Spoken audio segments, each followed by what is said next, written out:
Hello everyone. I hope you all are fine. जैसे कि आप सब जानते हैं कि हर वीक हम एक नए टॉपिक पे वेबिनार करते हैं ताकि हम आपकी बिजी की नॉलेज को एनहेंस कर सकें। आज का जो हमारा टॉपिक है वो है accelerate due recoveries efficient outstanding management with busy. तो इस वेबिनार की हेल्प से हम ये सीखेंगे कि आप बिजी में आउटस्टैंडिंग कैसे मैनेज कर सकते हैं और इसको आप बिजी में किस तरीके से इम्प्लीमेंट कर सकते हैं। तो इस वेबिनार को हम स्टार्ट करते हैं। प्लीज़ ध्यान से इस वेबिनार को सुनिए और प्रैक्टिस जरूर कीजिए वेबिनार के बाद इस टॉपिक की बिजी में, ताकि आप जब इसकी प्रैक्टिस करेंगे तो ये टॉपिक आपके लिए काफ़ी ज़्यादा मतलब एक तो इम्पोर्टेंट टॉपिक भी है, इससे आप अपना पूरा क्रेडिट मैनेज कर सकते हैं और आपको एक प्रैक्टिस भी हो जाएगी, तो आप ये इजीली लर्न कर पाएंगे, सीख पाएंगे कि ये फीचर किस तरीके से बिजी में यूज़ किया जाता है। आपकी जो भी क्वेरीज एंड डाउट्स होंगे वो आप नोट डाउन करके रख लीजिए और आप सेशन के एंड में मुझसे वो अपनी क्वेरीज पूछ सकते हैं। मैं आपको टाइम दूंगा और आपकी क्वेरीज वन बाय वन सारी रिजॉल्व करूंगा। तो आइए स्टार्ट करते हैं आज का वेबिनार, जिसका टॉपिक है accelerate due recoveries efficient outstanding management with busy. अब देखिए, सबसे पहले ये समझते हैं कि आउटस्टैंडिंग मैनेजमेंट होता क्या है। What is outstanding management? तो आप सब जानते हैं कि आउटस्टैंडिंग का मतलब होता है बकाया। बकाया क्या होता है बिजनेस में कि जितना भी आपका पैसा है जो बकाया है मार्केट में, उसको आप किस तरीके से मैनेज करेंगे। तो इसकी जो डेफिनेशन है आप मेरी स्क्रीन पे देख सकते हैं। Outstanding management in counting refers to systematic control and static oversight of a company's account receivable and payable. It involves efficiently handling outstanding payments and receivable to ensure a healthy cash flow and financial stability. देखिए, कोई भी business हो उसमें credit में transaction जरूर होती हैं, चाहे आप क्रेडिट पे परचेज करते हो या क्रेडिट पे सेल करते हो। क्रेडिट मतलब कि उधार, क्योंकि आप सब जानते हैं कि आप अगर बिजनेस करेंगे कभी ना कभी ऐसा टाइम जरूर आएगा कि कोई ना कोई आपसे कस्टमर परचेज करते टाइम आपसे कहेगा कि इसकी पेमेंट आप बाद में ले लीजिए या फिर इसको आप मेरे अकाउंट में लिख लीजिए, खाते में लिख लीजिए। तो उसको आप खाते में लिखते हो और फिर बाद में आप उससे पैसा ट्रांजेक्शन में रिसीव कर लेते हो। और पैसा रिसीव करने के बाद जो भी आप एंट्री करते हो उसमें अपनी जो बकाया राशि होती है, जो आपको उससे पैसा लेना होता है, उसको आप एडजस्ट कर लेते हो। तो इसको बोलते हैं आउटस्टैंडिंग मैनेजमेंट। अब ये दोनों तरीके से होता है, एक रिसीवेबल भी होता है और पेबल भी होता है। अब देखिए, पैसा आपको दो जगह बेसिकली यूज करते हैं। आप एक तो पैसा लेते हैं या फिर आप पैसा देते हैं। अब पैसा आप किससे लेते हैं? तो आप जो भी आपके कस्टमर हैं जिनको आप अपने गुड्स को सेल करते हैं, अपनी सर्विसेज को सेल करते हैं, उनसे आप पैसा लेते हैं। मतलब कि जो भी मेरे कस्टमर होंगे उनसे मुझे पैसा रिसीव करना, तो इनके लिए अकाउंट रिसीवेबल होता है। और पेबल मतलब जहां पर मुझे अपना पैसा देना होता है। अब पैसा मैं किनको पे करता हूँ? तो जो भी सप्लायर हैं जिनसे मैं सर्विसेज या एक्सपेंसेस परचेज कर रहा हूँ या फिर गुड्स परचेज कर रहा हूँ, मटेरियल परचेज कर रहा हूँ, सर्विसेज ले रहा हूँ। तो बेसिकली क्या है, जो भी मेरे सप्लायर हैं, मेरी पार्टीज हैं जिनको मुझे पैसा पे करना है, उनको बोलते हैं अकाउंट्स पेबल। तो रिसीवेबल जिनसे पैसा रिसीव करना है और पेबल जिनको पैसा पे करना है। इसी के पूरे मैनेजमेंट को आप आउटस्टैंडिंग मैनेजमेंट बोलते हो कि किससे कितना पैसा लेना है, किससे कितना, किसको कितना पैसा देना है। इसकी काउंटिंग आप कैसे करेंगे, कैलकुलेशन आप कैसे करें। अब देखिए, ट्रांजैक्शन दो तरीके से होती है। एक होती है कैश ट्रांजैक्शन, जिसमें आप देख सकते हैं कि ये इमेज भी आपको शो कर रही है कि पेमेंट जो है इमीडिएटली रिसीव हो गई है। तो कैश ट्रांजैक्शन का मतलब क्या है कि या तो आप परचेज कर रहे हैं या फिर आप सेल कर रहे हैं, बट पेमेंट इमिडिएटली हो चुकी है। कोई भी सामान खरीदा, पैसा दे दिया, कोई भी सामान बेचा, पैसा ले लिया। अब देखिए, जब कैश ट्रांजैक्शन होती है तो वो ट्रांजैक्शन वहीं कंप्लीट हो जाती है, क्योंकि आपने कस्टमर को सामान बेच दिया और उसके बदले में आपने उससे पैसा रिसीव कर लिया। वो ट्रांजैक्शन वहीं पर ही ओवर हो गई, खत्म हो गई। अब इस ट्रांजैक्शन को हम आगे नहीं, मतलब इसमें अब कुछ भी बकाया नहीं है, कुछ भी बाकी नहीं रह गया है, ये ट्रांजैक्शन ओवर हो चुकी है। दूसरे टाइप की ट्रांजैक्शन आप देख सकते हैं, credit transaction means payments are not made immediately. पूरा आउटस्टैंडिंग मैनेजमेंट हमें क्रेडिट ट्रांजैक्शन पे ही करना होता है। कैश ट्रांजैक्शन में मैंने आपको बताया कि पेमेंट रिसीव हो चुकी है या फिर पेमेंट उस ट्रांजैक्शन की हो चुकी है, एडजस्ट हो चुकी है, तो अब ये ट्रांजैक्शन खत्म हो चुकी है। बट क्रेडिट ट्रांजैक्शन में क्या है कि सामान जा चुका है, या फिर सामान आपने खरीद लिया या फिर आपने सामान बेच दिया है। मोस्टली क्या, आपने सामान बेच दिया है और पैसा अभी तक मुझे रिसीव नहीं हुआ है, तो वो ट्रांजेक्शन अभी मेरी ओवर नहीं हुई है। अब वो ट्रांजेक्शन ओवर जब होगी जब उसके लिए जो पैसा है मुझे रिसीव हो जाएगा, क्योंकि मैं कस्टमर को सामान बेचूंगा या फिर कोई सर्विस बेचूंगा तो उसके बदले में मुझे उससे पैसा तो लेना ही है। बट अगर मुझे कस्टमर पैसा नहीं देता है, जब तक वो ट्रांजेक्शन मेरी खत्म नहीं होती है, वो मेरी क्रेडिट ट्रांजेक्शन है। सेम एज इट इज, जब आप परचेज करते हैं और आपने सामान खरीदा या फिर आपने कोई सर्विस परचेज की है बट आपने पैसा पे नहीं किया है, जब तक वो ट्रांजेक्शन आपकी खत्म नहीं होगी। इसी को हम क्रेडिट ट्रांजेक्शन कहते हैं। तो कैश ट्रांजेक्शन मतलब कि पेमेंट जो है इमीडिएटली हो चुकी है। रिटेल काउंटर में आप सब जानते हैं, मार्ट्स वगैरह में आप जाते हैं, पेमेंट आपको तुरंत करनी होती है, वो ट्रांजेक्शन में ही खत्म हो जाती है। बट कई बार B2B ट्रांजेक्शन में क्या होता है कि जो पेमेंट है सामान की इमीडिएटली नहीं आती है, या फिर चालान के थ्रू माल भेज दिया और पेमेंट नहीं रिसीव हुई है, तो ये सारी क्या है, क्रेडिट ट्रांजेक्शन। आपका सामान जा चुका है बट पैसा रिसीव नहीं हुआ। तो क्रेडिट ट्रांजेक्शन के ऊपर ही हमें आउटस्टैंडिंग मैनेजमेंट करना होता है। अब आपको मैंने स्टार्टिंग में ही बताया था कि अकाउंट्स पेबल और रिसीवेबल क्या होते हैं। तो देखिए, आप अगर आप गुड्स परचेज करते हैं, सप्लायर से आपने कोई मटेरियल, कोई सर्विस, कोई गुड्स परचेज किया जिसका पैसा आपने पे नहीं किया है, इसको बोलेंगे आप अकाउंट्स पेबल, क्योंकि उनको आपको पैसा पे करना है। जितने भी आपके सप्लायर हैं जिनको आपने पैसा पे नहीं किया है ट्रांजेक्शन के बदले में, उनको आप अकाउंट्स पेबल कहेंगे। और ऐसे कस्टमर जिनको आपने सामान बेचा है क्रेडिट पर, उधार माल बेचा है, उनसे अब आपको पैसा रिसीव करना है, इनको आप बोलेंगे अकाउंट्स रिसीवेबल। तो आई होप ये टॉपिक आपको क्लियर हो गया होगा कि आउटस्टैंडिंग मैनेजमेंट एक्चुअली होता क्या है और क्रेडिट मैनेजमेंट क्या होता है, आउटस्टैंडिंग मैनेजमेंट क्या होता है। इसको आप बिजी में किस तरीके से इंप्लीमेंट करेंगे, यूज करेंगे, इसको हम देखेंगे अब आगे। तो देखिए, एक बिजनेसमैन है जिसका नाम आप देख सकते हैं, इनका नाम है सूरज, और ये एक डिस्ट्रीब्यूटर है। और ये डिस्ट्रीब्यूटर है, ये अपना सामान सबसे पहले सामान खरीदते हैं सप्लायर से और फिर उस सामान को बेचते हैं अपने कस्टमर को। अब मोस्ट ऑफ द ट्रांजेक्शन क्या होती हैं, इनकी क्रेडिट में रहती है। तो इनको अब क्रेडिट को मैनेज करने में काफी ज्यादा प्रॉब्लम आती है। आप देख सकते हैं कि इस इमेज में कि कुछ महीने पहले ये काफी ज्यादा चैलेंजेस फेस कर रहे थे अपने आउटस्टैंडिंग को मैनेज करने के लिए। बहुत सारा टाइम इसमें कंज्यूम होता है। देखिए, अगर आपके पास क्रेडिट कस्टमर कम हैं, 3 या 4 या मैक्सिमम 10 हैं या 20 हैं, तो आप उनकी एक डायरी बना के आप उनको नोट डाउन करके रख सकते हैं कि हाँ, इससे इतना पैसा लेना है, इसको इतना माल हमने उधार दे दिया है। लेकिन अगर आपकी पार्टी अगर 100, 200, 500 होती हैं, तो आपको एक एक पार्टी का, एक एक कस्टमर का रिकॉर्ड रखना, ये काफी ज्यादा हेक्टिक टास्क होता है। प्लस क्या है कि इसमें आपका काफी ज्यादा टाइम वेस्ट होता है, क्योंकि आप उसकी कैलकुलेशन करते हो कि हाँ, किस किस बिल का पैसा आ चुका है, किस बिल का पैसा नहीं आ चुका, किस बिल का पैसा आधा आया है, या फिर जो पार्टी है वो पेमेंट दे ही नहीं रही है। तो बेसिकली क्या है, इस सबको आपको मैनेज करने में काफी ज्यादा आपका समय बर्बाद होता है, जिस समय को आप अपने बिजनेस में दे सकते थे। और अगर आप उस समय को अपने बिजनेस में देंगे तो आपका बिजनेस ज्यादा ग्रो होगा।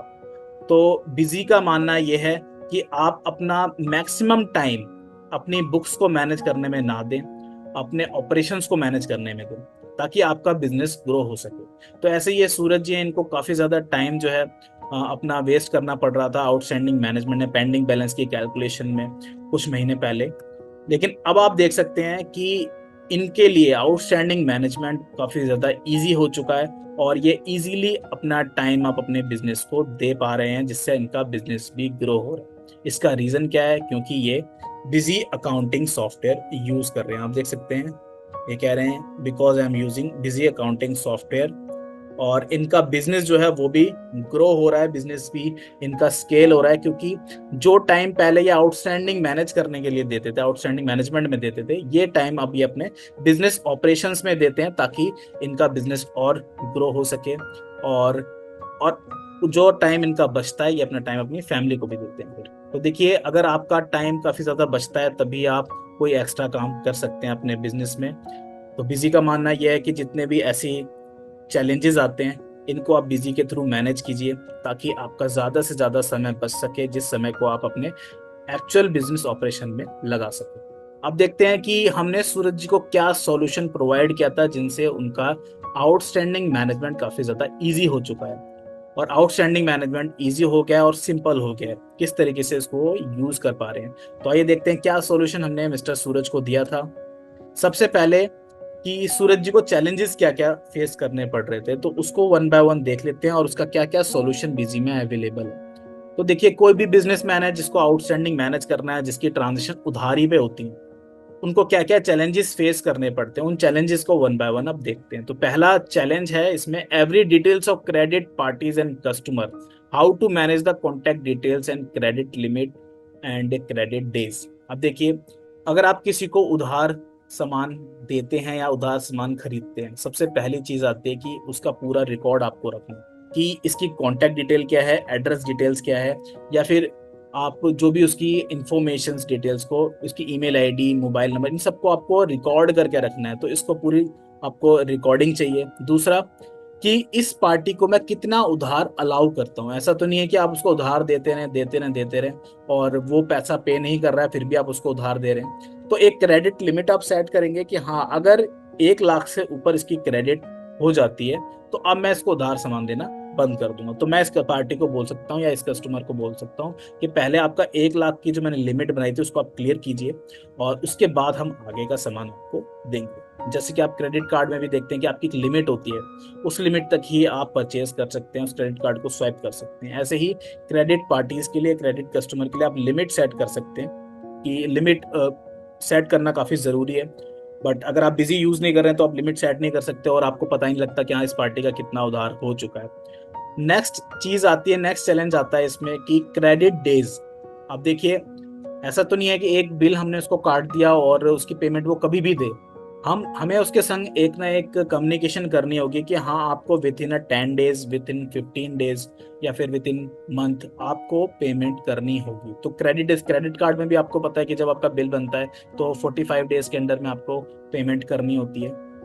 इसी तरीके या फिर 30 डेज में जो भी क्रेडिट कार्ड की लिमिट होती है। ऐसे ही जो भी पार्टी को या फिर जो भी कस्टमर को आप सामान उधार दे रहे हैं उनको आप एक लिमिट सेट करेंगे और एक डेज बताएंगे कि हाँ, आप 10 दिन बाद इस बिल की पेमेंट आपको करनी होगी। अगर आप पेमेंट नहीं करते हैं तो हम आप पे इंटरेस्ट चार्ज करेंगे, ताकि आपका जो क्रेडिट है ज्यादा फंसे ना मार्केट में। उधार आपने बेच दिया सामान लेकिन पेमेंट भी आपको रिसीव करनी है, ये भी एक चैलेंजिंग टास्क है। और पेमेंट रिसीव करने के लिए आप क्रेडिट डेज अगर पार्टीज को, कस्टमर को बता देते हैं कि हाँ, 10 दिन के अंदर अगर आप बिल की पेमेंट नहीं करेंगे तो हम आपसे 18% या 12% या 10% इंटरेस्ट चार्ज करेंगे। तो वो कस्टमर को भी ये लगेगा कि हाँ, अगर मैंने टाइम से पेमेंट नहीं किया है तो मुझे इंटरेस्ट देना पड़ सकता है, पेनल्टी देनी पड़ सकती है, इसलिए मैं टाइम के अंदर ही within a credit days payment issue कर दूं। तो ये सारे चैलेंजेस मैनेज करना काफी ज्यादा कॉम्प्लिकेटेड रहता है अगर आपकी पार्टीज काफी ज्यादा हैं। बिजी में आपको इसका सॉल्यूशन मिल जाता है। एक तो आप अकाउंट मास्टर क्रिएट कर सकते हैं विथ ऑल डिटेल्स। कोई भी डिटेल्स आपको नोट करनी है आप बिजी में नोट कर सकते हैं, अकाउंट मास्टर क्रिएट करेंगे पार्टी का या कस्टमर का। और एड्रेस डिटेल, कॉन्टैक्ट डिटेल्स या फिर कोई भी extra information you can record. Next, credit limit आप सेट कर सकते हैं। तो बिजी में क्रेडिट लिमिट सेट करने का भी फीचर अवेलेबल है जिसको आप इनेबल करके क्रेडिट लिमिट कस्टमर की सेट कर सकते हैं। इसका बेनिफिट ये रहेगा कि जब भी वो पार्टी आपकी क्रेडिट लिमिट एक्सीड करती है, सपोज आपने किसी पार्टी की 1 लाख रुपए क्रेडिट लिमिट दी है, बट क्रेडिट 1 लाख रुपए क्रेडिट लिमिट आपने सेट कर दिया, बट अगर वो पार्टी 1 लाख से ज्यादा का सामान उधार लेती है तो आपको बिजी वार्न कर देगा कि ये जो पार्टी है इसकी क्रेडिट लिमिट से ज्यादा का सामान ये खरीद रही है, आप इसको कंटिन्यू करना चाहते हैं नहीं। और ये आपकी ऐसा नहीं कि सिंगल बिल पे चलेगी। सपोज उसने एक बार 10,000 का खरीद लिया, दूसरी बार 20 का खरीद लिया, 40 का खरीद लिया, फिर 50 का खरीद लिया, जैसे ही उसकी क्रेडिट लिमिट जिस ट्रांजेक्शन में एक्सीड हो जाएगी वहीं पर आपको बिजी वार्निंग दे देगा कि अब इसको स्टॉप कर दीजिए क्योंकि इस पार्टी की क्रेडिट लिमिट अब हो चुकी है एक्सीड, इससे ज्यादा आप उसको उधार माल नहीं दीजिए क्योंकि आपका मार्केट में पैसा फंस सकता है। तो क्रेडिट लिमिट सेट करना भी बहुत जरूरी होता है। क्रेडिट डेज भी आप सेट कर सकते हैं, स्पेसिफाई कर सकते हैं अकाउंट मास्टर में, जिसमें आपकी क्रेडिट डेज ऑटोमेटिकली बन जाएंगे। जैसे कि आपने 1 अप्रैल को बिल बनाया और सपोज आपने किसी कस्टमर को 10 दिन का क्रेडिट अलाउ कर रखा है कि 10 दिन तक आप पैसा, 10 दिन के अंदर आपको पैसा पे करना है वरना हम आपसे इंटरेस्ट चार्ज करेंगे। तो 1 अप्रैल को अगर आप बिल बनाएंगे ऑटोमेटिकली जो उसकी ड्यू डेट है वो 10 अप्रैल बन जाएगी। और बिल पे भी आप प्रिंट करना चाहें तो ये डिटेल प्रिंट कर सकते हैं। प्लस आप उसको टर्म एंड कंडीशन भी प्रिंट करके दे सकते हैं इनवॉइस पे कि विद इन 10 डेज आपको पेमेंट करनी है, अदरवाइज हम आपसे 18% इंटरेस्ट चार्ज करें। तो ये सारे डिटेल्स को आप बिजी में इजीली मैनेज कर सकते हैं। आइए देखते हैं बिजी में इसको कैसे मैनेज करेंगे। तो मैं सबसे पहले अपनी कंपनी ओपन कर लेता हूँ बिजी में। तो मेरी कंपनी का नाम है बिजी वेबिनार प्राइवेट लिमिटेड। इस कंपनी को मैं ओपन करता हूँ। अब सबसे पहले आपको कस्टमर की डिटेल्स को रिकॉर्ड करना है। तो रिकॉर्ड करने के लिए आप यहाँ पर अकाउंट मास्टर में मास्टर्स में अकाउंट्स में ऐड करेंगे और यहाँ पर आप कस्टमर को ऐड कर सकते हैं। जैसे कोई भी आपका कस्टमर है, कस्टमर का नाम सपोज है हर्ष सुपरमार्ट। सन्ड्री डेटर, जो भी आपके कस्टमर होते हैं उनको आपको सन्ड्री डेटर्स के अंडर में बनाना होता है, ये अकाउंटिंग रूल है। और जो भी आपके सप्लायर होते हैं उनको आपको सन्ड्री क्रेडिटर के अंडर में बनाना होता है। आपको दिखा देता हूँ, हर्ष सुपरमार्ट। और यहाँ पर आप अगर ये सप्लायर है तो सन्ड्री क्रेडिटर सेलेक्ट कर लेंगे, अदरवाइज आप सन्ड्री डेटर सेलेक्ट कर लेंगे। अब आप देख सकते हैं कि जैसे ही आपने सन्ड्री डेटर सेलेक्ट किया है, यहाँ पर एक विंडो आ चुकी है जिसमें आपको क्रेडिट लिमिट सेट करनी है। क्रेडिट लिमिट जो भी है आपकी यहाँ पर आप सेट कर लेंगे। जैसे कि ये जो कस्टमर है, इसकी क्रेडिट लिमिट आपने 50,000 रुपये दी है, तो आपने यहाँ पे 50,000 रुपये डाल दिए। अब जैसे ही 50,000 से ज्यादा का माल ये उधार खरीदेगा, वैसे ही बिजी आपको बॉन्ड कर देगा। इसके बाद आप इसकी एड्रेस डिटेल यहाँ पर डाल देंगे कि एड्रेस क्या है। सपोज इसका एड्रेस है 201 फेस 1 ब्लॉक ए, अशोक विहार, न्यू दिल्ली। ये पार्टी आपकी अगर जीएसटी में रजिस्टर्ड है या नहीं है, तो हम इसको अभी अनरजिस्टर्ड करते हैं। इसका आधार नंबर, इसका pan number, ward number, email ID, mobile number, ये सारी डिटेल आप इसको नोट कर सकते हैं। अब नेक्स्ट है कितने आप क्रेडिट डेज को इशू करते हैं। जब से आपने बोल दिया कि 10 दिन के अंदर इसको पेमेंट करनी है, 10 डेज के अंदर इसमें इसको पेमेंट करनी है, तो इस तरीके से आप बाकी डिटेल डाल के सेव करेंगे और आपकी कस्टमर क्रिएट हो जाएगा। आइए अब लिस्ट देखते हैं कि जितने कस्टमर मैंने बनाए हुए हैं। तो यहाँ पर आप देख सकते हैं कि सन्ड्री डेटर्स की लिस्ट में आपको दिखाता हूँ। तो ये जितने भी ये सारे मेरे कस्टमर हैं, तो कस्टमर की लिस्ट भी मैं देख सकता हूँ, सप्लायर की लिस्ट भी मैं देख सकता हूँ, ताकि मुझे पता लग जाए हाँ ये मेरे सारे क्रेडिट कस्टमर। और एक ही सिंगल स्क्रीन पे आपको ये सारी चीजें दिख रही हैं, जिससे आपको कहीं भी अलग से, अगर सपोज आप मैनुअली मेंटेन करते हैं तो एक स्क्रीन पे आप ये सारी चीजें नहीं देख सकते, एक पेज पे नहीं देख सकते, क्योंकि आपको बेसिकली क्या, अगर मैनुअली मेंटेन करते हैं तो सारी चीजें आपको ढूंढनी पड़ती हैं। बट बिजी में क्या है कि आप यहाँ पर आप नॉर्मली एक रिपोर्ट ओपन करेंगे और आपको लिस्ट मिल जाएगी अपने क्रेडिट कस्टमर की। और आप देख सकते हैं जैसे कि ये है अंशुमन होटल एंड बैंक्वेट, ये भी मेरा कस्टमर है। और आप देख सकते हैं इसका एड्रेस डिटेल, आधार नंबर, सारी डिटेल मैंने यहाँ पर इसकी स्पेसिफाई की हुई है। ऐसे ही अगर मेरा कोई सप्लायर है तो उसकी भी डिटेल आप देख सकते हैं। ये जितने भी हैं मेरे सप्लायर जिनसे मैं खरीदता हूँ, सप्लायर मतलब जिनसे मैं माल खरीद रहा हूँ, कस्टमर जिनको मैं माल बेच रहा हूँ, उनकी भी डिटेल मैंने सारी यहाँ पर रिकॉर्ड कर ली है। और अगर इन्होंने मुझे कोई क्रेडिट लिमिट दी हुई है तो मैं वो भी यहाँ पर डाल दूंगा, और कितने दिन इन्होंने मेरे को अलाउ की। तो इस सप्लायर ने 15 दिन मुझे अलाउ किए हुए हैं कि 15 दिन के अंदर आप पेमेंट कर दीजिए। ऐसे ही मैं कस्टमर और सप्लायर अपने बना लूंगा। काफी सिंपल ऐड करना है। एडमिनिस्ट्रेशन में मास्टर में जाएंगे, ऐड करेंगे, ये फॉर्म ओपन हो जाएगा जहां पर आपको अकाउंट को क्रिएट करना है। अब नेक्स्ट है, नेक्स्ट चैलेंज देखते हैं क्या चैलेंज आता है। तो देखिए, जब भी आप उधारी पे माल बेचते हैं किसी को, किस बिल का पैसा आया है, किस बिल का पैसा नहीं आया है, इसको ट्रैक करना इज वेरी कॉम्प्लिकेटेड। अगर आपकी पार्टीज मल्टीपल है, आप ये तो पता कर सकते हैं कि हाँ इस पार्टी से इतना इतना पैसा लेना है उधार, सपोज आप उसमें ऐड करते रहेंगे, बट किस बिल का पैसा आया है, क्योंकि 10 दिन की मैंने उसको लिमिट दे रखी है, मुझे उस पर इंटरेस्ट भी चार्ज करना है, तो किस बिल का पैसा कब तक उसने पे किया है, इसको भी रिकॉर्ड करना, ट्रैक करना काफी ज्यादा हेक्टिक टास्क रहता है। बिजी में इसका सॉल्यूशन अवेलेबल है, bill bye bill detail feature, जिसके थ्रू आप पूरा क्रेडिट मैनेज कर सकते हैं और एक एक बिल को ट्रैक कर सकते हैं कि हाँ इस बिल का पैसा रिसीव हो चुका है, इस बिल का पैसा रिसीव नहीं हुआ है। तो आइए देखते हैं इस फीचर को भी इजीली। सबसे पहले मैं आपको बताऊं तो ये फीचर आपको अकाउंट्स में मिलता है और ये फीचर बाय डिफॉल्ट इनेबल रहता है, इसको आपको इनेबल करने की जरूरत नहीं पड़ती। ये वो फीचर है बिल बाय बिल, इस फीचर को आपको इनेबल रखना है। वैसे ये फीचर बाय डिफॉल्ट इनेबल रहता है जब भी आप किसी में कंपनी बनाते हैं, बट अगर गलती से सपोज आपने इस फीचर को डिसेबल कर दिया है तो इस फीचर को आप इनेबल कर दीजिए।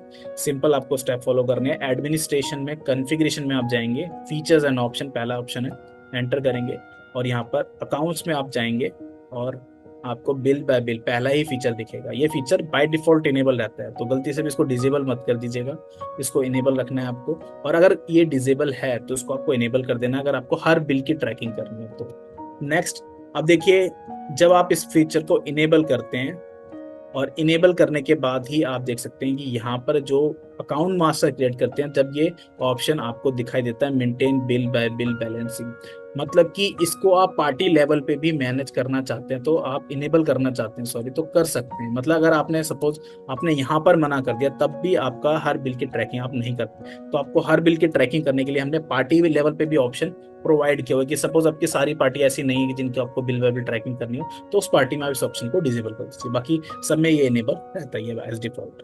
अब देखिए, मैं एक बिल बनाता हूँ, सेल कर रहे हैं हम, और यहाँ पर मेरा कस्टमर का नाम है अजय जनरल स्टोर। अगर सपोज कस्टमर लिस्ट में शो नहीं हो रहा तो हम F3 प्रेस करके कस्टमर को क्रिएट भी कर सकते हैं। बाकी अजय जनरल स्टोर ये मेरा कस्टमर है जिसको मैं सामान बेच रहा हूँ। अब आप देख सकते हैं कि जो अजय जनरल स्टोर है इसको मैंने 10 दिन यहाँ पर अलाउ किए, और इसकी जो क्रेडिट लिमिट है ये मैंने कितनी सेट की हुई है, तो आप देख सकते हैं यहाँ पर ये भी मैंने 50,000 रुपए इसकी क्रेडिट लिमिट सेट की हुई है। मतलब 50,000 तक का इसका सामान मैं उधार बेच सकता हूँ, इससे ज्यादा का सामान मैं इसको नहीं बेच सकता। अब मैं अजय जनरल स्टोर और जो मेरा सामान है मैं इसको बेच दूंगा। वो आप देखेंगे कि टोटल सामान बन रहा है 53,000 और बिल बन रहा है पूरा 59,360 का। देख सकते हैं आप यहाँ पर मेरे स्क्रीन पे एक मैसेज शो हो रहा है कि क्रेडिट लिमिट जो है एक्सीड हो चुकी है इस पार्टी की, क्योंकि मैंने 50,000 रुपये क्रेडिट लिमिट इसको अलाउ की हुई है और 50,000 से ऊपर का बिल बन रहा है, तो हम इसको स्टॉप कर सकते हैं। और अब हम इसकी क्वांटिटी चेंज कर देते हैं। अब देखिए अब बिल मुझे बनाने देगा और कोई मैसेज नहीं आएगा क्रेडिट लिमिट के लिए। अब आप जब बिल सेव करते हैं लास्ट मोमेंट पे एक ये विंडो ओपन होती है बिल बाय बिल डिटेल की, जिस विंडो में आप देख सकते हैं जो भी आपका बिल नंबर है, वाउचर नंबर, वही आपका एज रेफरेंस नंबर बन जाता है। और इसको मैंने 10 दिन अलाउ किए थे, तो देखिए 20 सितंबर का बिल मैं बना रहा हूँ और यहाँ पर 30 सितंबर ऑटोमेटिकली ड्यू डेट बन रही है।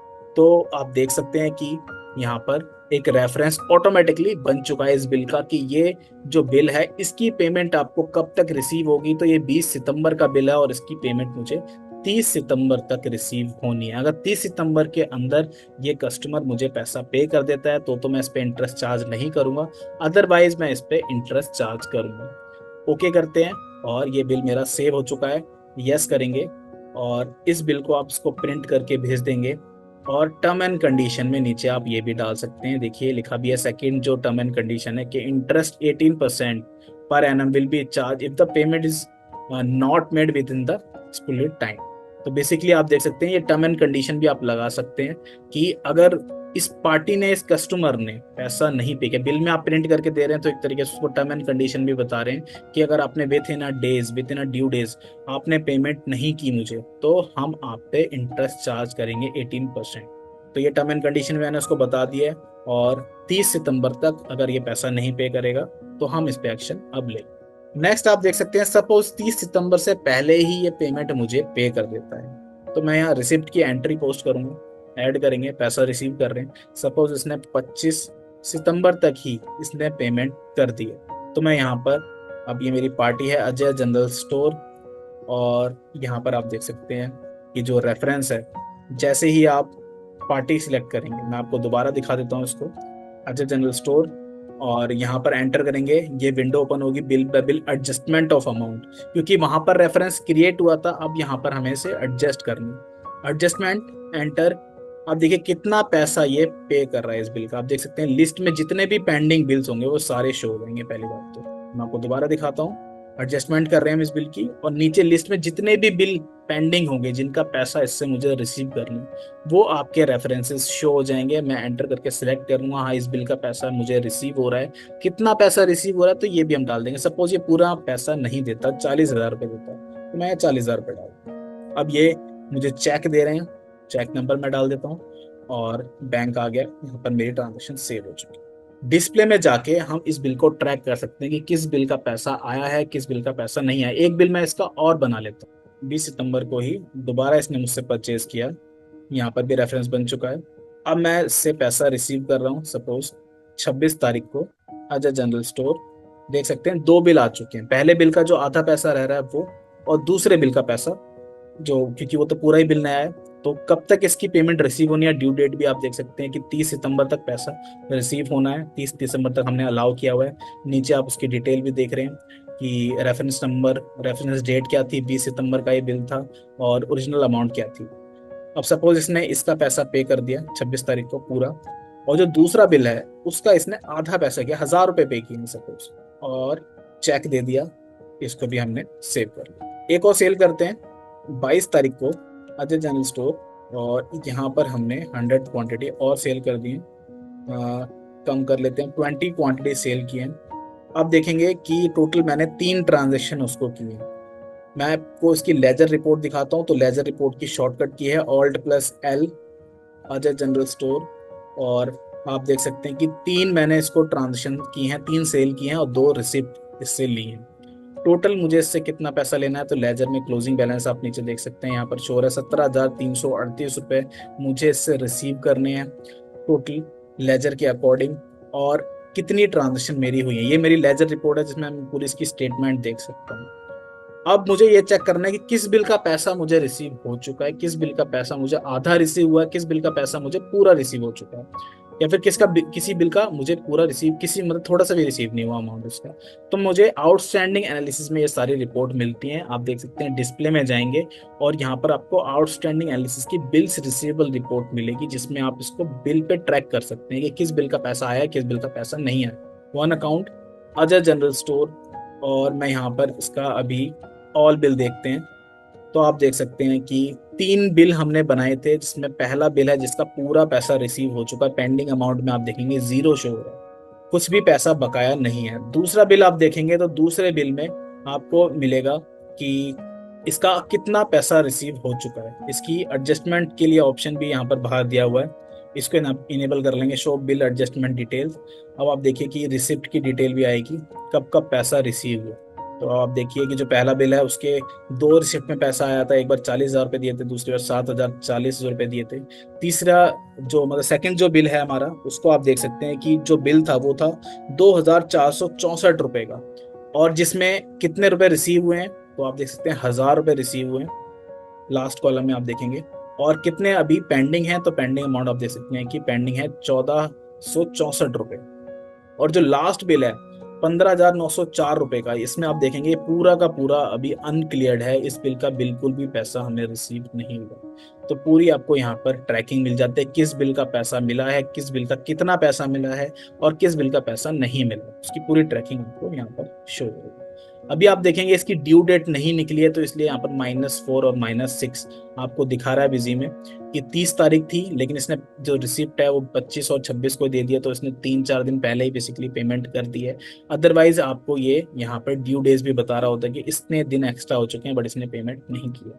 तो आप बेसिकली ये फीचर बिजी में अवेलेबल है, जिसमें आप जब सेल बनाते हैं, सेल इनवॉइस क्रिएट करते हैं, तब आप सेव करते हैं टाइम, ये विंडो ओपन होगी जिसमें आपका न्यू रेफरेंस क्रिएट हो जाएगा हर बिल का, जो भी बिल आप बना रहे हैं। तो जो आपका न्यू रेफरेंस है, जो सेम वाउचर नंबर होता है बिल नंबर, उसी के नंबर के अकॉर्डिंग आपका रेफरेंस नंबर जनरेट हो जाता है। अमाउंट, जितने बिल की अमाउंट है वो ऑटोमेटिकली पिक हो जाती है।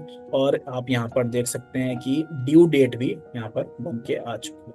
अगर आपको इसकी ईएमआईज बनानी हो तो वो भी आप बना सकते हैं। नीचे ऑप्शन है स्प्लिट रेफरेंस का, इसको आप इनेबल करेंगे और सपोज आपको इसकी 3 मंथली ईएमआई बनानी है, मंथली, क्वार्टरली, डेट, इस पर सारे ऑप्शन अवेलेबल है। अगर उसे मंथली ईएमआई बनानी है, आप देखेंगे स्प्लिट कर सकते हैं, तो तीनों की इक्वल डिवाइड करके इसने ईएमआई बना दी, जिसकी ड्यू डेट आप देख सकते हैं कि मंथली है, तो 2 अक्टूबर को इसकी पेमेंट करनी है इतनी, 2 नवंबर को और 2 दिसंबर तक कितनी कितनी पेमेंट करनी है। तो ईएमआईज भी आप बाय सिंगल क्लिक आप जनरेट कर सकते हैं, बना सकते हैं। तो काफी सिंपल है रेफरेंस जनरेट करना। अभी एक ही रेफरेंस बना हुआ है, आप देख सकते हैं यहाँ पर इस विंडो में कि इस बिल का इतना पैसा कब तक रिसीव होगा।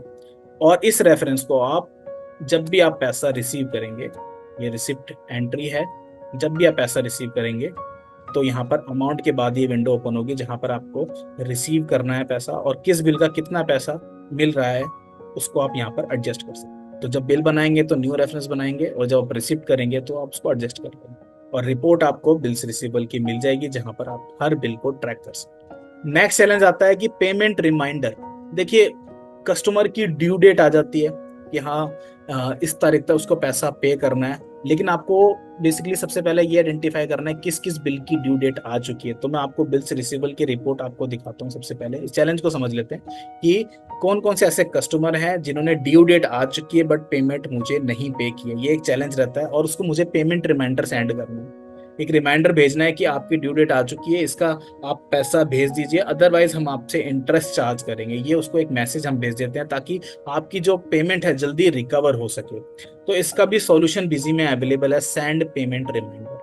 पेमेंट रिमाइंडर आप सेंड कर सकते हैं अपने कस्टमर्स को बिजी से ही, और ऑटोमेटिक पेमेंट रिमाइंडर की फैसिलिटी भी बिजी में अवेलेबल है, जिसमें आपने एक बार कॉन्फ़िगर कर दिया automatic payment reminder, Busy automatically payment reminder भेजता रहेगा आपके कस्टमर को, आपको मैनुअली भेजने की जरूरत नहीं है। तो मैनुअल और ऑटोमेटिक दोनों ऑप्शन बिजी में अवेलेबल है।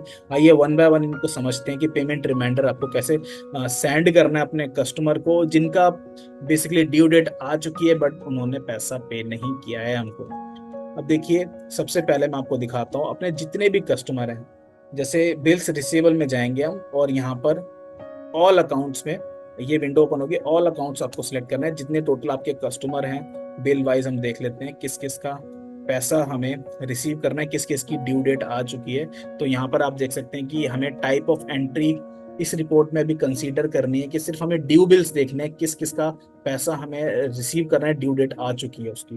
तो ड्यू सिलेक्ट करेंगे और आज की डेट डाल देंगे। अब देखिए कि यहाँ पर आपको पता लग जाएगा कि किस किस का ड्यू डेट, किस किस बिल की ड्यू डेट हो चुकी है बट पैसा रिसीव नहीं हुआ है। यहाँ पर आप देखेंगे जैसे पहला ही बिल है जिसमें आप देख सकते हैं कि 25 मई का ये पेंडिंग पड़ा हुआ है और अभी तक पैसा रिसीव नहीं है। ऐसे ये 26 मई है, 27, 20 जून है, 20 जुलाई है, और बाकी इतने सारे बिल पेंडिंग में अभी हैं जिनका पैसा अभी तक रिसीव नहीं हुआ है और इनकी ड्यू डेट जा चुकी है। इसी को अगर आप पेंडिंग में देखेंगे कि कौन कौन से बिल हमें, मुझे ये चेक करना है कौन कौन से बिल पेंडिंग है, चाहे ड्यू डेट आई हो चाहे ना आई हो, किस किस का पैसा मुझे नहीं मिला है अभी तक, चाहे ड्यू डेट उसकी निकल चुकी हो चाहे नहीं निकल चुकी हो। तो आप देख सकते हैं यहाँ पर बिजी आपको अलग तरीके से शो करेगा इस रिपोर्ट को, जहां पर आप देख सकेंगे रेड कलर में जो भी आपको बिल शो हो रहे हैं मतलब उनकी ड्यू डेट जा चुकी है और अभी तक पैसा रिसीव नहीं हुआ है। बट जो ब्लू कलर में शो हो रहे हैं इसका मतलब इनकी ड्यू डेट नहीं आई है, लेकिन अभी भी ये बिल तो पेंडिंग है। तो आपको ये रिपोर्ट में आपको पता लग जाएगा हाँ इस बिल का पैसा रिसीव नहीं हुआ, बट अभी हमें इस कस्टमर को परेशान नहीं करना है क्योंकि इसकी ड्यू डेट नहीं आई है। ड्यू डेट से पहले अगर हम किसी से पैसा मांगेंगे तो कस्टमर भी हमें आगे से कह सकता है ना कि अभी तो मेरी ड्यू डेट नहीं आई है। तो आप यहाँ पर इस रिपोर्ट को अच्छी तरीके से फिल्टर कर सकते हैं जाकि आप आइडेंटिफाई कर सकें, ट्रैक कर सकें कि हाँ किस बिल का पैसा अब टाइम आ चुका है, मुझे अब कस्टमर से पैसा मांगना चाहिए। तो यहाँ पर हमारे पास ऑप्शन अवेलेबल है कि आपको टाइप ऑफ एंट्रीज कौन सी देखनी है। यहाँ पर हम ड्यू पे फिल्टर करेंगे और जितने भी बिल हैं ये सारे ऐसे बिल हैं जिनका पैसा हमें कस्टमर से रिसीव करना है क्योंकि इनकी ड्यू डेट आ चुकी है। अब हम या तो इनको वन बाय वन कॉल करें तो काफी ज्यादा मेरा टाइम कंज्यूमिंग टास्क लगा, या फिर मैं इनको एक पेमेंट रिमाइंडर सेंड कर दूं।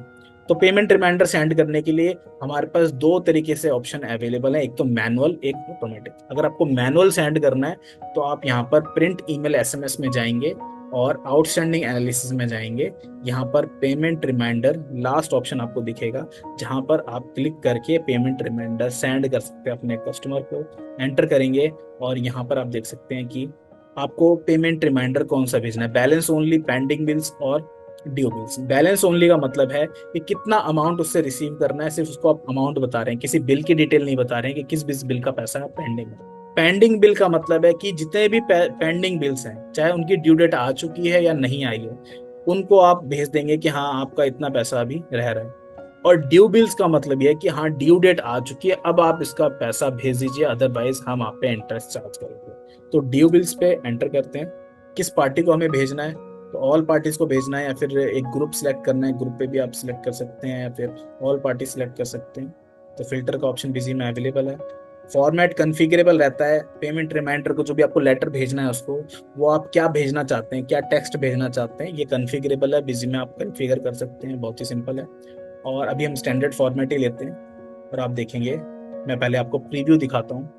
तो ये देखिए इस तरीके से लेटर बन के आ चुका। जैसे कि पहली पार्टी है मेरी अशोक जनरल स्टोर, और आप देख सकते हैं कि पेमेंट रिमाइंडर है, कितना पैसा उससे मुझे लेना है, और नीचे बिल की डिटेल आ रही है कि आप किस किस बिल का पैसा हम उससे मांग रहे हैं, किस तारीख का वो बिल है और उसकी ड्यू डेट कब थी और कितने दिन हो चुके हैं इसको निकले हुए। ऐसे ही आपको मैं दिखा देता हूँ इसमें कि ऑल पार्टीज का है। तो ये पहला अशोक हो गया, दूसरा आप देखेंगे बाबा हरिदास, तीसरा पूरन जनरल स्टोर, सारी पार्टीज के लेटर जनरेट होके आ चुके। तो ये प्रीव्यू में आपको दिखा रहा था। अब पेमेंट रिमाइंडर सेंड करने के लिए आपके पास यहाँ पर मैनुअली अगर आप सेंड करते हैं तो कई सारे ऑप्शन अवेलेबल हैं।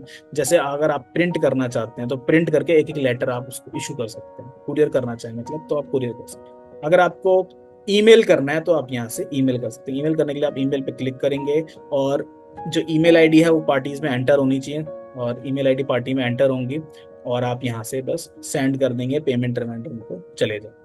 एसएमएस के थ्रू अगर आपने एसएमएस की एपीआई परचेज की है तो वन बाय वन सबको एसएमएस चला जाएगा। एसएमएस में लेकिन एक लिमिट रहती है, 160 कैरेक्टर से ज्यादा आप उसको भेज नहीं सकते, तो एक टेक्स्ट चला जाएगा कि आप इतना पैसा हमें भेज दीजिए। तो ये सारे ऑप्शन अभी मैनुअली के लिए अवेलेबल हैं। और ऑटोमेटिकली अगर आपको सेट करना है पेमेंट रिमाइंडर, आप चाहते हैं कि मुझे ये मैनुअली प्रोसेस ना करनी पड़े, ऑटोमेटिकली बिजी ही ऑटोमेटिक सेंड कर दे, किस किस का पैसा बकाया है, ड्यू डेट आ चुकी है और पैसा आ जाना चाहिए, तो आपको हम इसके लिए बिजी एजेंट की हेल्प लेनी पड़ेगी। बिजी एजेंट आपको हमारी वेबसाइट पे मिल जाएगा, मैं आपको दिखा देता हूँ। रिसोर्सेज में आप जाएंगे, ये हमारी वेबसाइट है, रिसोर्सेज में आप जाएंगे डाउनलोड्स पे, और यहाँ पर आपको बिजी एजेंट टूल मिलेगा। इसको आप क्लिक करके डाउनलोड कर लेंगे। डाउनलोड करने के बाद आप उसको इंस्टॉल करने इंस्टॉल करेंगे। इंस्टॉल करने के बाद आप देखेंगे कि आपकी जो डेस्कटॉप स्क्रीन है, यहाँ पर आपको एक आइकन शो हो जाएगा, BA लिखा होगा, बिजी एजेंट। इसको आप ओपन करेंगे। ओपन करने के बाद आपको यहाँ पर जनरल कॉन्फ़िगरेशन में पहले जाना है, और जनरल कॉन्फ़िगरेशन पे जाके सबसे पहले आपका डाटा पाथ आपको बताना है कि कहाँ से आपका डाटा रन होता है। तो बाय डिफॉल्ट आपका डाटा पाथ यही रहता है, सी ड्राइव बिजीमिन डाटा। इसको आप सिलेक्ट कर लेंगे। सिलेक्ट करने के बाद आपको ईमेल कॉन्फ़िगरेशन यहाँ पर करनी है, तो जो भी आपकी ईमेल आईडी होगी उसको आप यहाँ पर डाल देंगे। SMTP अगर आपकी आईडी जीमेल की है, याहू की है, उसके अकॉर्डिंग अलग अलग ईमेल के SMTP सर्वर होते हैं। तो ईमेल कॉन्फ़िगरेशन आपको करनी है, SMTP सर्वर का नेम डालना है, पोर्ट डालना है, अपनी ईमेल आईडी, और आपको ऐप पासवर्ड जनरेट करके यहाँ पर डालना होगा। इसके बाद आप इसको सेव कर लेंगे। वन टाइम सेव करने के बाद आप यहाँ पर देख सकते हैं कि लास्ट में ऑप्शन है पेमेंट रिमाइंडर। इस पर आप क्लिक करेंगे, और क्लिक करने के बाद आप पेमेंट रिमाइंडर ऑटोमेटिक कॉन्फ़िगर करना चाहते हैं तो आप इस ऑप्शन को, अगर ये डिजेबल है तो इनेबल कर लेंगे। इनेबल करने के बाद अपनी कंपनी सिलेक्ट करेंगे कि अगर सपोज आपकी मल्टीपल कंपनीज है तो किस कंपनी में आप ऑटोमेटिक पेमेंट रिमाइंडर सेट करना चाहते हैं कि ऑटोमेटिकली पेमेंट रिमाइंडर चला जाए। तो इसको मैंने सिलेक्ट कर लिया। जैसे सिलेक्ट करेंगे, यहाँ पर आपको बिजी पूछेगा कि आपको पेमेंट रिमाइंडर किस पार्टी को भेजना है, तो जिसका भी डेबिट बैलेंस होगा उसी को सिर्फ ये पेमेंट रिमाइंडर भेजेगा, और सिर्फ आप सन्ड्री डेटर्स या सन्ड्री क्रेडिटर के लिए इसको सेट कर सकते हैं। तो चाहे ऑल अकाउंट भी सिलेक्ट कर लें, बट जाएगा ये सिर्फ सन्ड्री डेटर्स या क्रेडिटर्स को, जिनका भी डेबिट बैलेंस होगा। इसके बाद नेक्स्ट है, अगर आपकी मल्टीपल कंपनीज है तो मल्टीपल कंपनीज के लिए आप इसको कॉन्फ़िगर कर सकते हैं। नेक्स्ट आता है कि आपको शेड्यूल सेट करना है कि आपको पेमेंट रिमाइंडर कब भेजना है उस पार्टी को। डेली भेजना है, वीकली भेजना है, आपको मंथली भेजना है, या फिर फोर्टनाइट भेजना है, तो 15-15 दिन में मतलब कि। तो आप जैसे अगर डेली सेट करते हैं तो किस टाइम पे जाना चाहिए, वीकली सेट करते हैं तो आपका किस टाइम पे जाना चाहिए और किस किस दिन जाना चाहिए, फोर्टनाइट सिलेक्ट करते हैं तो यहाँ पर आप बता सकते हैं कि एक से लेकर आपने हाफ हाफ दिन बता दिए। नेक्स्ट मंथली अगर आप करते हैं तो एक महीने में किस तारीख को जाना चाहिए, तो जैसे 1 लिखा है तो हर महीने की पहली तारीख को चला जाएगा, 2 लिखेंगे तो हर महीने की दूसरी तारीख को चला जाएगा। तो यहाँ पर आप बेसिकली सेट कर सकते हैं शेड्यूल। इसके बाद जो पेमेंट रिमाइंडर आपको सेंड करना है कि आपको सिर्फ बैलेंस ओनली करना है, पेंडिंग बिल्स करना है, या ड्यू बिल्स करना है। मतलब अगर आप चाहते हैं कि PDF अटैचमेंट भी जाए बिल उसमें, पेमेंट रिमाइंडर में, और किस किस बिल का पैसा हम उससे मांग रहे हैं, तो आपको ड्यू बिल्स या फिर पेंडिंग बिल सिलेक्ट करना पड़ेगा। अगर आप बैलेंस ओनली कर देते हैं तो बैलेंस ओनली में सिर्फ उसको अमाउंट जाएगी कि हाँ आप इतना पैसा आपका बकाया, आप उसको पे कर दीजिए। तो अभी हम सिर्फ ड्यू बिल्स पे सिलेक्ट करते हैं, ताकि जब भी ड्यू बिल आ जाए पार्टी की, ऑटोमेटिकली पेमेंट रिमाइंडर चला जाएगा। ओके करते हैं और इसको सेट करके छोड़ देते हैं। अब ये बिजी एजेंट जो है ऑटोमेटिकली पेमेंट रिमाइंडर सेंड करता रहेगा। मैं आपको दिखाता हूँ किस तरीके से सेंड करता है ये। तो जैसे अभी बिल्कुल खाली है ये, और अगर आपको मैनुअली सेंड करना तो आप यहाँ पे इस बटन भी हमने दिया हुआ है कि सेंड पेमेंट रिमाइंडर। इसको आप क्लिक करेंगे और आपका अपनी पार्टी में पेमेंट रिमाइंडर चले जाएगा। अदरवाइज जो भी आपने टाइम सेट किया हुआ है 11 बजे या फिर 12 बजे, जो भी आपने टाइम सेट किया उसके अकॉर्डिंग पेमेंट रिमाइंडर सेंड होना स्टार्ट होगा। तो देखिए ये प्रोसेस स्टार्ट होगी और ये पेमेंट रिमाइंडर जाना स्टार्ट होगा। तो ये आप एक बार कॉन्फ़िगर करके छोड़ देंगे और automatically Busy agent payment reminder भेजता रहेगा। अब मैं आपको दिखाता हूँ कि जो आपका कस्टमर है उसको पेमेंट रिमाइंडर कैसे रिसीव होगा। तो देखिए ये एक ईमेल रिसीव हो चुकी है, और आप मैसेज देख सकते हैं कि जो ईमेल रिसीव हुई है जिसमें कंपनी का नाम आ रहा है, किस कंपनी से पेमेंट रिमाइंडर आया है, और आप देख सकते हैं कि किस तारीख का ये पेमेंट रिमाइंडर है, कितना पैसा बकाया है, आउटस्टैंडिंग बैलेंस, और नीचे सारी डिटेल्स शो हो रही हैं। और एक मैसेज गया हुआ है कि आप ड्यू बिल्स आ चुका है, अपने ड्यू बिल्स को क्लियर कर दीजिए, और कॉन्टैक्ट डिटेल्स भी आ रही हैं यहाँ पर। PDF अटैचमेंट के साथ ये पेमेंट रिमाइंडर जाता है, जिसमें आप देख सकते हैं यहाँ पर ये भी डिटेल है कि किस बिल का पैसा हम आपसे मांग रहे हैं, जिसकी ड्यू डेट कब थी और आपने पैसा नहीं दिया, 7 दिन हो चुके हैं, हम आप पे आप इंटरेस्ट चार्ज कर सकते हैं। तो ये पेमेंट रिमाइंडर आप सेट कर सकते हैं, और जैसे सेट करेंगे ऑटोमेटिकली आपका पेमेंट रिमाइंडर जाना स्टार्ट होगा। नेक्स्ट आता है कि अगर सपोज पार्टी पेमेंट नहीं दे रही है तो आपको इंटरेस्ट अगर कैलकुलेट करना है, तो आपको अगर मैनुअली कैलकुलेट करना होगा तो आपको डेज कैलकुलेट करने हैं, उसके बाद कैलकुलेशन करनी होगी। बट बिजी में क्या है कि आपको उसका सॉल्यूशन मिल जाता है जिसमें आप ऑटोमेटिकली इंटरेस्ट कैलकुलेट कर सकते हैं। इसको भी देख लेते हैं। तो डिस्प्ले में जाएंगे और आपको इंटरेस्ट कैलकुलेशन की रिपोर्ट मिलेगी जहां पर आप इंटरेस्ट को कैलकुलेट कर लेंगे। यहाँ पर आप देख सकते हैं बिल्स रिसीवेबल की रिपोर्ट है, जिसमें अगर मुझे देखना है किसी एक अकाउंट का देखना है या फिर ऑल अकाउंट का देखना है, मैं देख सकता हूँ। तो जैसे कि ऑल अकाउंट जिनकी भी ड्यू डेट निकल चुकी है 20 सितंबर तक, फ्लैट रेट मैंने यहाँ पर 18% बता दिया है, 365 दिन मतलब कि एक साल के लिए ओके करेंगे। अब आप देख सकते हैं कि जितने भी पार्टीज हैं इनसे पैसा रिसीव करना था, अब ड्यू डेट जा चुकी है बट अभी तक पैसा रिसीव नहीं हुआ है, तो अब हम इनसे इंटरेस्ट चार्ज करेंगे। इंटरेस्ट की पोस्टिंग के लिए आप बस F4 की आप प्रेस करेंगे, ओके करेंगे और ऑटोमेटिकली आपकी इंटरेस्ट की एंट्री भी पोस्ट हो जाएगी। ये देखिए 7 वाउचर जनरेट हो चुके हैं, इंटरेस्ट यहाँ पर लग चुका है। मैं आपको एक पार्टी का लेजर ओपन करके दिखा देता हूँ। तो ये देखिए जैसे A1 फूड है, इस पे 85 रुपये इंटरेस्ट, और बाबा हरिदास है, इस पे 745 रुपये इंटरेस्ट। एक सिंगल क्लिक में ही इंटरेस्ट की एंट्री पोस्ट होगी, आपको मैनुअली करने की जरूरत नहीं, सबकी एंट्री पोस्ट कर दी है। नेक्स्ट आता है कि कोई ऐसी पार्टी है जिसकी एक नॉमिनल अमाउंट रह गई है, उसको आपको एडजस्ट करना, क्योंकि ऐसा होता है कई बार कि सपोज किसी पार्टी से आपको पैसे लेने थे 1072 रुपये, बट सपोज उसने पैसा ही 1000 रुपये दिया और बोल दिया कि अब बस इतना ही है मेरे पास, अब एडजस्ट कर लो उसको। तो मतलब जो 72 रुपीज हैं, जो 72 रुपीज हैं, बेसिकली वो आपके बैलेंस में दिखता रहेगा, पेंडिंग दिखता रहेगा, क्योंकि बैलेंस तो पूरा क्लियर हुआ नहीं है। तो आप उसको एडजस्टमेंट कैसे करेंगे, तो इसके लिए भी हमारे पास फीचर अवेलेबल है कि जितने भी पैटी छोटे नॉमिनल अमाउंट के रिसीवेबल आपके पास पेंडिंग हैं उनको बाय सिंगल क्लिक आप एडजस्ट कर सकते हैं। तो इसको भी देख लेते हैं बिजी में कैसे करेंगे।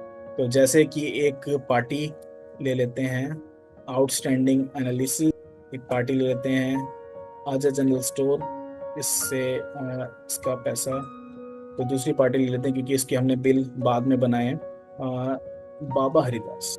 अभी आप देखेंगे जो बाबा हरिदास है, सिर्फ ड्यू बिल्स लेते हैं इसमें, ऑल क्लियर छोड़ के, या पेंडिंग ले लेते हैं। सपोज इससे हमें कितना पैसा रिसीव करना है, आप देख सकते हैं यहाँ पर टोटल हमें 1,15,103 रुपये 72 पैसे इससे रिसीव कर। अब हम जाएंगे, सपोज इस पार्टी ने हमें पैसा पे कर दिया 20 तारीख को, जो बाबा हरिदास सुपरमार्ट है, इसने हमें ये सारे पैसा पे कर, बट इसने इस बिल के 700 रुपये दिए हैं खाली। तो टोटल देखिए हमें इससे लेना कितना था, टोटल हमें इससे लेना था, और इसमें कुछ पैसा इसने नहीं दिया है सपोज। अब मैं इसका आपको आउटस्टैंडिंग रिपोर्ट दोबारा दिखाता हूँ। अब देखिए कि ये सिर्फ 745 रुपये में से 45 रुपये बचे हुए हैं, ताकि और सारा पैसा एडजस्ट हो चुका है। ऑल क्लियर मैं दिखा देता हूँ आपको, तो सारा पैसा आ चुका है, देखते हैं कोई भी बिल पेंडिंग नहीं है, सारे बिल क्लियर हो चुके हैं। और सिर्फ जो 700 रुपये हमें इससे 745 रुपये जो इस लास्ट वाले इंटरेस्ट के लेने थे, बट इसने सिर्फ क्या किया है, सिर्फ 700 रुपये दिए हैं, 45 रुपये अब ये हमें नहीं देगा। इसने बोल दिया कि बस इतना ही ले लीजिए, अब इससे ज्यादा हम नहीं देंगे। तो बेसिकली हमें अब इसको एडजस्ट करना होगा। तो एक फैसिलिटी हमारे पास अवेलेबल है, वो भी हम देख लेते हैं पेटी कैश की। अभी मैं ऑल बिल्स दिखा देता हूँ, इसमें आप देखेंगे पेंडिंग बिल्स देख लेते हैं ऑल पार्टीज का। अब आप देखिए कि किस किस का पैसा कितना कितना रह गया है, और कुछ अब देखेंगे जैसे कि इसका 85 रुपीज है, इसका 45 रुपीज, एक नॉमिनल अमाउंट है, छोटी छोटी अमाउंट है, जो अब ये पैसा हमें नहीं देगी ये पार्टी, या फिर ये कस्टमर हमें पैसा नहीं देगा, बट हम इसे खत्म करना चाहते हैं, क्लियर करना चाहते हैं। तो हमारे पास F4 की अवेलेबल है यहाँ पर, कंट्रोल F4। तो नीचे आप देख सकते हैं क्लियर अकाउंट बैलेंस, इसमें कंट्रोल प्लस F4 नीचे बॉटम में आपको शो भी हो रही है। कंट्रोल प्लस F4 प्रेस करेंगे आप, यहाँ पर एक विंडो आ जाएगी और आप बताएंगे कि 100 रुपये से नीचे का जितना भी पैसा उसको खत्म कर दे, क्लियर कर दे। जैसे यहाँ पर हमने 100 रुपये से, या फिर 10 रुपये से नीचे, या फिर 20 रुपये से नीचे, जो भी आप यहाँ पर अमाउंट डालेंगे उससे नीचे का जितना भी पैसा होगा, अगर पेंडिंग में है तो एडजस्ट कर देगा। मतलब एक कोई भी नॉमिनल, एक सिर्फ 10 रुपये पेंडिंग रह गए उस कस्टमर के, या 20 रुपये पेंडिंग रह चुके हैं, या फिर 5 रुपये पेंडिंग रह चुके हैं, काफी पैटी अमाउंट है, नॉर्मल अमाउंट है, और अब वो पैसा अब रिसीव नहीं होने वाला, और जस्ट वो हमें करना ही पड़ेगा। तो हम यहाँ पर क्या करेंगे कि 100 रुपये से नीचे का भी अमाउंट जितना भी हो उसको एडजस्ट करके ओके करेंगे। अब देखिए ये वाउचर जनरेट हो चुका है, और इसका लेजर मैं आपको दिखा देता हूँ। ये लास्ट में देखिए कि जो 45 रुपये ये पैसा यहाँ पर एडजस्ट हो चुका है। इसका अकाउंट मास्टर जो भी आप सिलेक्ट करना चाहें कर सकते हैं, जैसे कि ऑल्ट F4 में जो भी एडजस्टमेंट अकाउंट है वो आप यहाँ पर बता सकते हैं। जैसे कि आपने यहाँ पर बता दिया राउंड ऑफ या फिर आपने कोई एक्सपेंस, क्योंकि आपको अकाउंट तो एडजस्ट करना है उसके अगेंस्ट में, तो जो भी आप अकाउंट बताएंगे उसके अगेंस्ट में ये एडजस्ट कर देगा कैटेगरीज को। इसको मैं दोबारा दिखा देता हूँ आपको। इस एंटर को भी हम रिमूव करते हैं। अभी ये पैसा देखिए यहाँ पर शो हो रहा है 85 और 45 रुपीज़। ये दो छोटे छोटे रेफरेंसेस हैं जो हमें शो हो रहे हैं, और हमें अब इसको ख़त्म करना है। हम यहाँ कंट्रोल F4 करेंगे और यहाँ पर अकाउंट बताएंगे कि राउंड ऑफ में डाल दे, ये ख़त्म कर दे। 100 रुपीज़ से नीचे वाले जितने भी छोटे छोटे रेफरेंसेस बचे हैं उनको एडजस्ट कर दे। ओके करेंगे। अब ये देखिए ये छोटे छोटे जो रेफरेंसेस थे ये यहाँ से हट चुके हैं लिस्ट में से, कोई पैसा नहीं है। और अब हम सिर्फ एक पार्टी का बिल्स रिसीवेबल रिपोर्ट देख लेते हैं, बाबा हरिदास। तो देखिए कोई भी पैसा पेंडिंग नहीं है, सारा पैसा खत्म हो चुका, क्लियर हो चुका है बिल्कुल इसका हिसाब। सब बिल का पैसा हमें रिसीव हो चुका।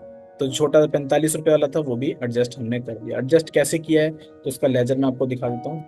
तो यहाँ पर देखेंगे राउंड ऑफ में एडजस्ट हो गया। जो भी आप अकाउंट बताएंगे उसके अगेंस्ट में इसको राउंड ऑफ कर दिया जाएगा, राइट ऑफ कर दिया जाएगा, खत्म कर दिया जाएगा।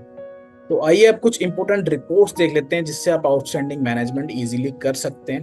तो मैं आपको रिपोर्ट पहले दिखाता हूँ। सबसे पहली रिपोर्ट है हमारे पास अमाउंट रिसीवेबल और अमाउंट पेबल की। तो देखिए पेबल वो होते हैं जिनसे आप परचेज करते हैं। तो यहाँ पर आप देखेंगे जब आप परचेज करते हैं मटेरियल तब भी आपकी विंडो लास्ट में ओपन होगी और आपका रेफरेंस बनेगा कि कब तक आपको उसका पैसा पे करना है। ये आपके अकाउंट्स पेबल हैं क्योंकि आप सप्लायर से माल खरीद रहे हैं, और जब आप सेल करते हैं तो वो आपके रिसीवर होगा। तो आउटस्टैंडिंग एनालिसिस में आप देख सकते हैं यहाँ पर अमाउंट रिसीवेबल और अमाउंट पेबल दोनों रिपोर्ट अवेलेबल है, जिनके थ्रू आपको पता लग जाएगा कि कितना कितना पैसा देना है, कितना पैसा लेना है। तो यहाँ पर आप देखेंगे कि ये जो सप्लायर है इनको कितना पैसा देना है, कितना उधार माल मैंने खरीद लिया। और दूसरा है आपका अमाउंट रिसीवेबल। एंटर करेंगे ऑल अकाउंट्स, कौन कौन से ऐसे कस्टमर है जिनसे पैसा लेना है, जिनसे पैसा बकाया है, और कितना कितना अमाउंट बकाया है वो आपको इस रिपोर्ट में मिल जाएगा। तो आपको बेसिकली समरी रिपोर्ट मिलेगी जहां पर आपको पता लग जाएगा कि हाँ इतना इतना पैसा मार्केट में भी फंसा हुआ। दूसरी रिपोर्ट बिल्स रिसीवेबल और पेबल की जो मैंने आपको दिखाई दी है, अब दोबारा मैं आपको दिखा देता हूँ। बिल्स रिसीवेबल की जो मेन रिपोर्ट है हर बिल को ट्रैक करने के लिए, जहां पर आपको पता लगेगा किस बिल का पैसा आ चुका है, किस बिल का पैसा नहीं आ चुका है। नेक्स्ट है एजिंग की report, ageing receivable, ageing payable. तो देखिए एजिंग की रिपोर्ट आपकी ज्यादातर ऑडिट में भी काम आती है कि किस बिल का पैसा कितने दिनों से पेंडिंग है। तो ये भी काफी इंपॉर्टेंट रिपोर्ट होती है और सीए एंड अकाउंटेंट्स इस रिपोर्ट को बहुत मांगते हैं। एजिंग रिसीवेबल, इस रिपोर्ट को आप ओपन करेंगे। इस रिपोर्ट में आप बेसिकली देख सकते हैं स्लैब्स होते हैं। आप देखेंगे किस बिल का पैसा या फिर कितना पैसा मेरा 30 दिनों से पेंडिंग है, या फिर 30 से 60 दिनों के बीच में कितना है, 31 से 90 दिनों के बीच में कितना, मतलब ड्यू डेट जा चुकी है इनकी बट पैसा रिसीव नहीं हुआ। किसको 30 दिन से ज्यादा हुए हैं, किसको 60 दिन से ज्यादा हुए, किसको 90 से ज्यादा हुए, किसको 120 से ज्यादा हो गए, या फिर किसको 150 से ज्यादा हो गए।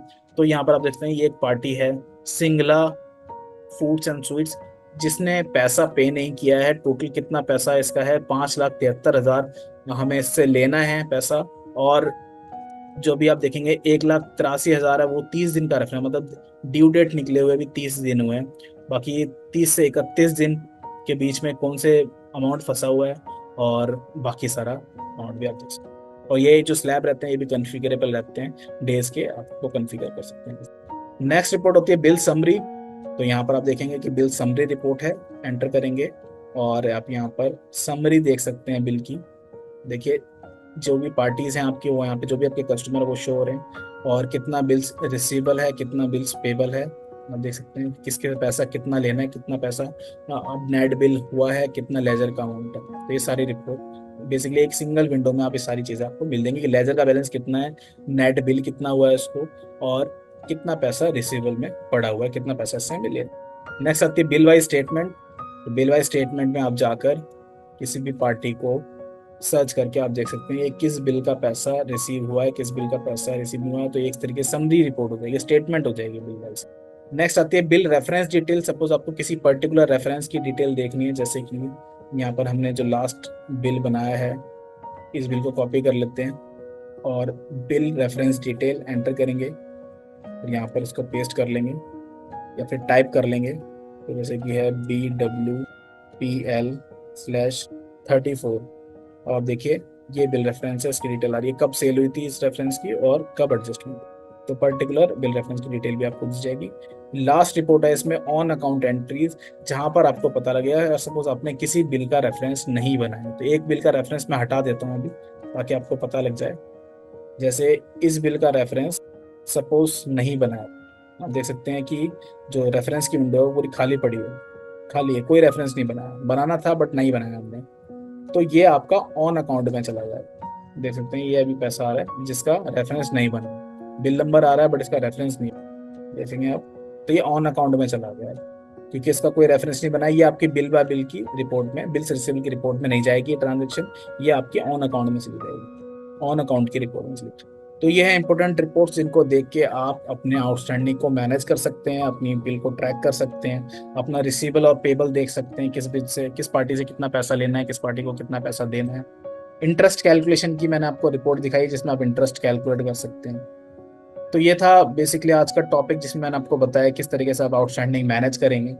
बाकी जो बिजी सॉफ्टवेयर वो कंप्लीटली बिजनेस मैनेजमेंट सॉफ्टवेयर है जिसमें आपको सारी फैसिलिटी मिलती है, जैसे कंप्लीट अकाउंटिंग आप कर सकते हैं, जीएसटी की फाइलिंग और रिकंसिलिएशन आपको मिल जाती है, इन्वेंट्री मैनेज करने के लिए आपको रॉबस्ट फीचर मिल जाते हैं, इजी एंड फास्ट बिलिंग आपको मिल जाती है पॉइंट ऑफ सेल के थ्रू, इनवॉइस का टेम्पलेट आप कस्टमाइज कर सकते हैं, जैसा मर्जी चाहे वैसा इनवॉइस आप प्रिंट कर पाएंगे बिजी से, ऑटोमेटिक बैकअप गूगल ड्राइव पर आप ले सकते हैं, सेट कर सकते हैं, आपका बैकअप ऑटोमेटिकली होता रहेगा, डाटा सेफ एंड सिक्योर रहेगा, बैंक स्टेटमेंट को इंपोर्ट आप कर सकते हैं, ईमेल एसएमएस व्हाट्सएप के थ्रू शेयर कर सकते हैं अपने डॉक्यूमेंट्स को, यूजर कंट्रोल एंड ट्रैकिंग की फैसिलिटी मिल जाती है, अपने जो भी एम्प्लॉयज हैं उनको क्या परमिशन आपको देनी, क्या राइट देनी है, उसके अकॉर्डिंग ट्रैकिंग आप कर सकते हैं, रिकंसिलिएशन विद ई कॉमर्स की फैसिलिटी आपको मिल जाती है जिससे आप अगर सपोज आप ई कॉमर्स सेलर हैं, अमेजॉन फ्लिपकार्ट के थ्रू आप सेल करते हैं, आप बाय सिंगल क्लिक अपनी ट्रांजेक्शन को सीधा पोर्टल से डाउनलोड कर सकते हैं, आपको मैनुअली एंटर करने की जरूरत नहीं है, तो रिकंसिलिएशन भी आपको मिल जाता है।